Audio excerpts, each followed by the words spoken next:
getting back to the first matchup in Utah, I watched the game. I was settled in to take in what I thought was going to be a great game down to the wire. And we got what we got, 38-7. So how did this get away from the Ducks the first time around? Well, I mean, it started early, and then they were pouring it on. I mean, the kick return, the punt return at the end of the half was something. I mean, that's going to go on a Utah highlight reel forever. They'll play that before every game, like we play that Kenny Wheaton's going to score for 20 years. They will play that forever.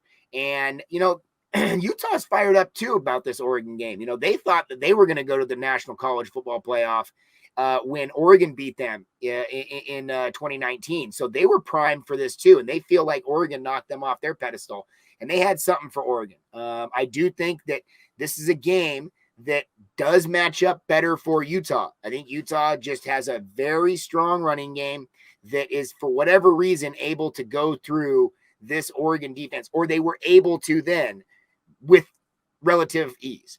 Oregon State had the best rushing offense in the conference, with the best rusher in the conference, BJ Baylor, who was the 9th rated running back in the country stat-wise this year, and Oregon held them to under 100 yards as a team.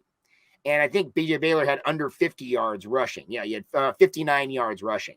So that's saying something, right? So hopefully Oregon can rebound. They can put it on tape, see what they did wrong. And I think more pressure is on Utah this time. I think Utah now rolls in as the favorite. Vegas puts it as a 3-point, which basically looks like it's pick 'em. And at this point now, I feel like Utah is like, uh-oh, can we do this again? The ball has to bounce in their favor. There was a lot of things that went right. There was some terrible holding penalties for Oregon that killed their drives.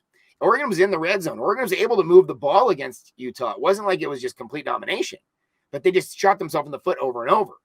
And when it comes to a game like Utah, you can't get penalties. You can't turn the ball over. You can't put yourself behind the sticks. This is an Oregon team that's one of the best teams in the country on third down conversion. They're top 5. So if they can put themselves into a good number for third down, chances are they're going to keep the chains moving. They were not able to do that. They were in second down, put the ball close, holding penalty, put them back to 2nd and 15 or 3rd and 20. Or there was some weird numbers. You don't have a play call on the sheet for that, especially this Mario Cristobal offense. They're going to throw a dive play or a screen pass or something, right? Just like the NFL does. So this is a situation where Oregon had a blocked field goal. They had a missed field goal. They just could not get the ball rolling at all. They couldn't put points on the board. And at the same time, Utah was just coming down the field and just scoring at will and running over, just completely dominated at the line on both sides. And I don't think you had the big Kayvon Thibodeau show that you expected. And I do think you might see it on this one. Kayvon Thibodeau's had some of his best games in this Pac-12 championship game. Something about this game that clicks for some of these guys, and they know the TV cameras are on, and they know the NFL scouts are watching. Now, I don't think that Thibodeau has anything much more to prove. I think he's a top 5 pick.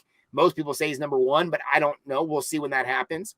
But I've had a lot of conversations lately where people are saying, hey, if you watch the other guys around the country, I mean, look what Harrison was doing this last weekend. If you look at other guys in the country, I don't know if he's the best defensive end. He might be the most explosive defensive player.